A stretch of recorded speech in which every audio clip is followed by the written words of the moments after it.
guys, so ito na, kukunin na natin yung kotseng bagong lumang kotse natin, van 8-seaters. Sinundo tayo ng kaibigan natin. Ito yung kotse na nagpalit siya ng mas latest model, so binenta niya to. Ayan, naiuwi na natin yung kotse. Ito na siya. Ilagay na rin natin kanina yung plakang kinuha natin kahapon. Meron na tayong gagamitin pang camping ulit. Yan siya guys, eh. Ayun loob. Mamaya simulan na natin yung project natin. Siya malaki yung space, eh. Tapos may kasama pang hitch para paglalagyan natin ng bike rack. Itong carpet idadye natin yan ng black kasi medyo madumi natin ng welcome home KT. Pangalanan natin siya ng KT. Galing pa rin sa plate number niya. What's up guys? Ito dismantle ko na yung 3 rolls. Ayan. Bali dinatay natin yung carpet niya kasi sobrang stain. Ready ng kulayan yung natitira dun sa harap para sa first coat, and then itong nasa ilalim. Ayan. Tsaka dito sa ilalim nito i-coat na natin first coat, color black. So ayan yung itsura niya. Kagabi ito finish coat ko na, tapos ngayon tinanggal ko yung upuan sa harap.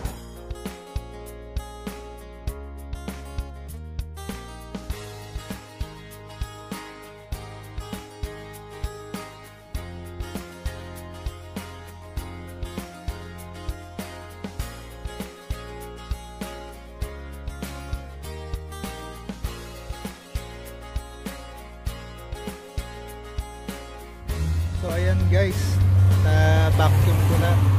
Kagabi ang dami ring stain yan, kaso hindi ko na siya na-videohan kasi medyo gabi na, madilim na rin. Para magkaroon kayo ng idea, ganito yung mga stain nya. Yan, ganyan yung mga stain. Yan. Yan, yun yung mga brown na yun. Yan, marami dyan. Puro spill, dirt accumulation, yan, mga ganyan. So hindi na natin bubusisiin. Normally kasi dapat ika-carpet shampoo mo pa yan, babaklasin mo yung carpet mo yan, shampoo mo, then i-dry, tsaka mo ngayon ida-dye.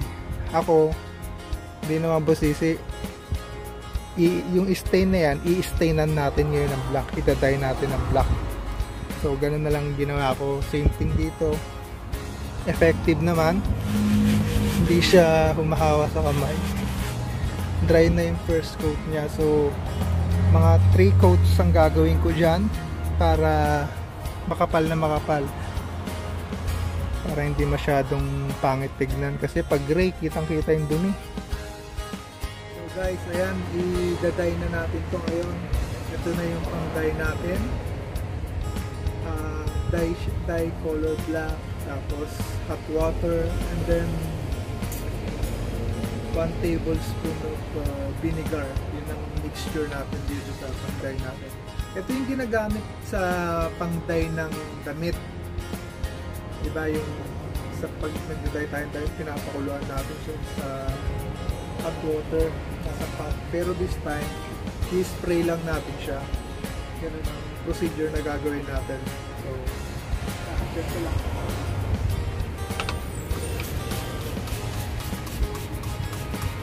Spray mo siyang ganyan, and then using a brush, i-brush mo lang siya para i-spread yung color.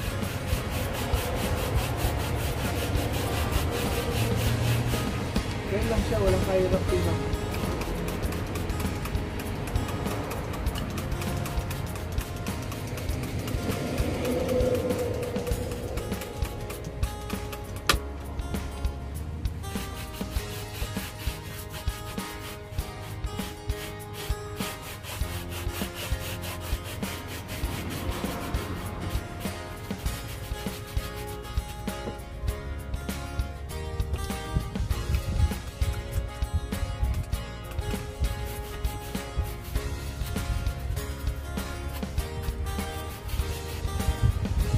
So pakita ko lang ng close up yung sa stain pag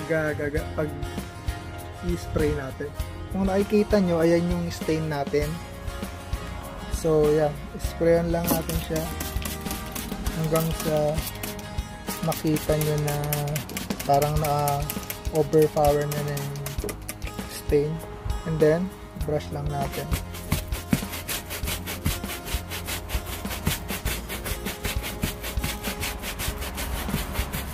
Yan. So, kung nakikita nyo, medyo nawala na yung color brown na ganito dito. So, first coating pa lang to. Gagawin natin to 2 to 3 hanggang masatisfy kayo sa ginagawa. Tapos yung mga ganitong tumalsik na ganyan, i-wipe nyo lang ng cloth. Any cloth will do. Para hindi siya mag-stain. Pero normally sa mga bakal hindi mag-stain. Sa mga plastic lang tsaka mga cloth type na mga fabrics. So yan. Doon muna natin uumpisahan sa mga hindi marireach kasi palabas tayo. So lahat yan natin same katulad na ng ginawa natin dito, black na siya, medyo black na, dark gray na ang color niya. So second coating magiging black na yan, paputuyuin lang natin.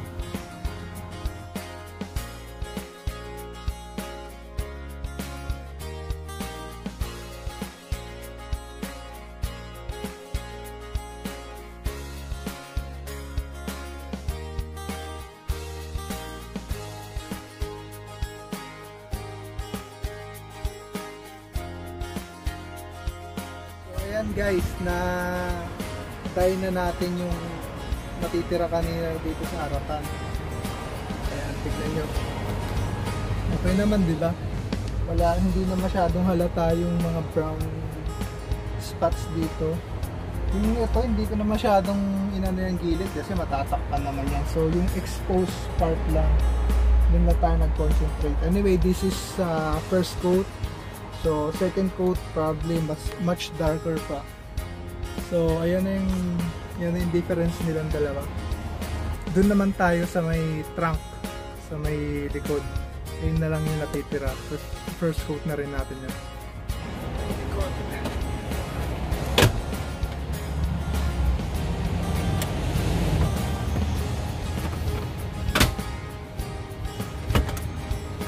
Ito na ngayon ang kukulayan natin.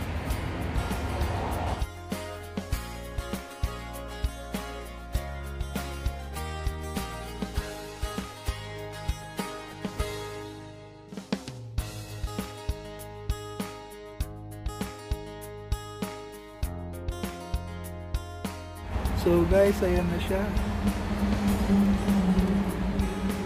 Charcoal gray na, medyo obvious pa yung pagka-brown doon, yung mga stain. Baka mamaya sa second coating o bukas second coating natin wala na yan. So i-dry na muna natin siya ng thoroughly bago tayo mag second coat. For the meantime, doon na tayo sa middle. Yan. Diyan na tayo sa second coat tsaka yung likod nitong upuan na. Second coating na tayo dito.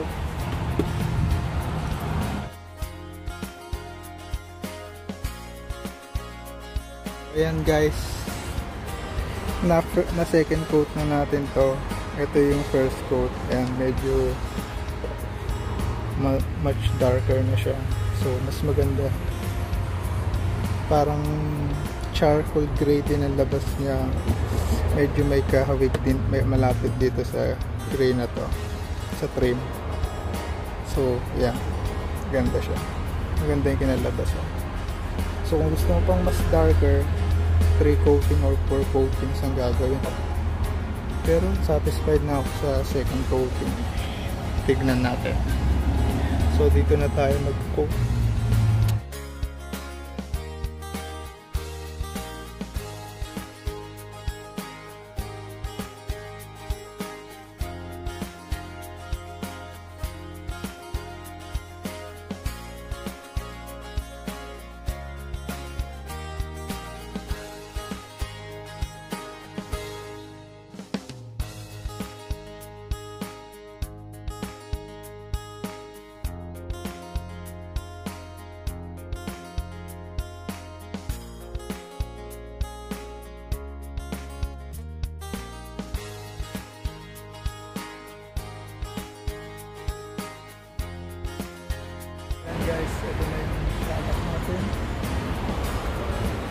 charcoal gray na yung color niya.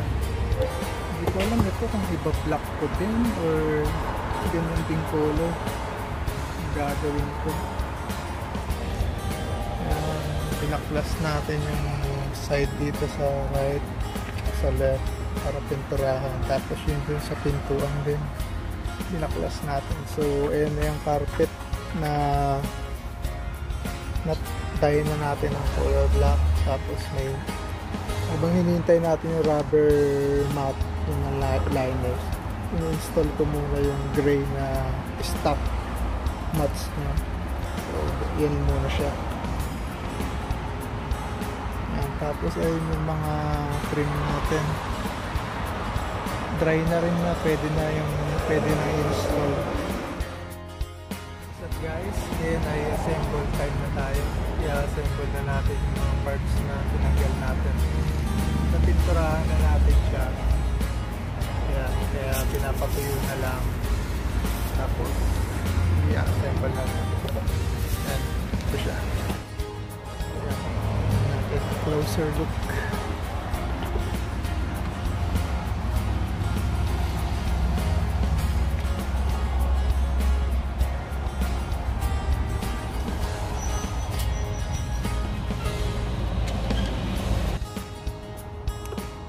Side window slide. And guys, i-install na natin tong side panel ng sliding door. So sa right side siya. Medyo nahirapan akong tanggalin to, medyo tricky yung pagtanggal. Sana pag in-install natin hindi siya magasgasan.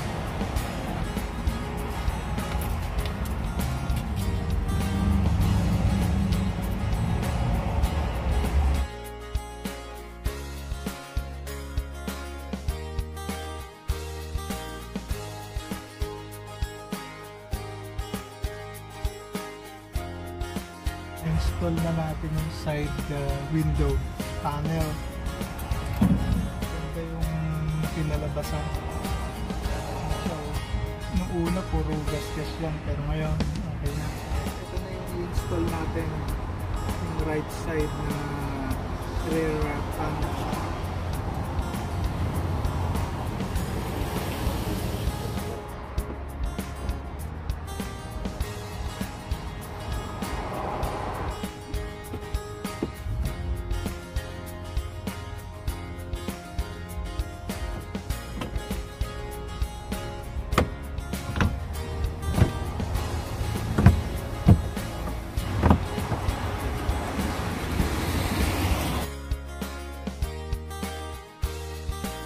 Guys, na-install na natin yung side panel niya, rear.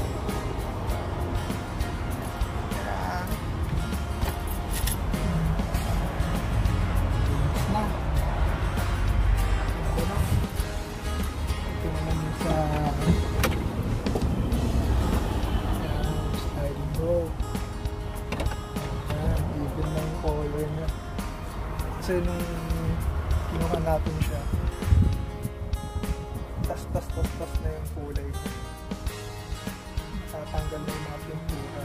Kaya nag-decide tayo pinturahan na lang natin. Wow! Dito naman tayo mag-install ng panel. Itong window, ito dito sa left, hindi na natin siya ginalaw kasi maayos naman siya. So dito, ito pinturahan na rin natin para mas even yung color sa tulad sa kabilang side. So lalagay na natin to. Tatanggalin ko lang muna itong reserva ng gulong.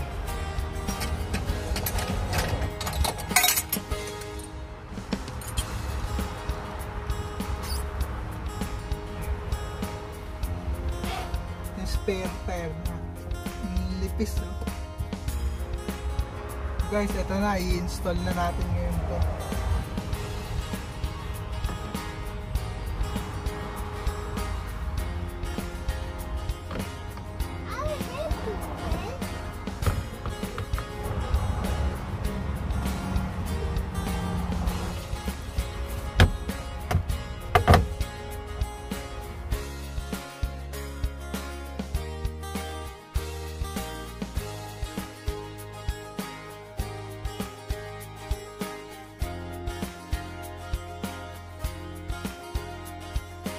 guys, ayan, finally tapos na tayo. Na-install na natin lahat ng trims. Yan, napinturahan, nalinisan, nakakulayan. 1 linggo din natin ginawa to. Ayan. 1 linggo.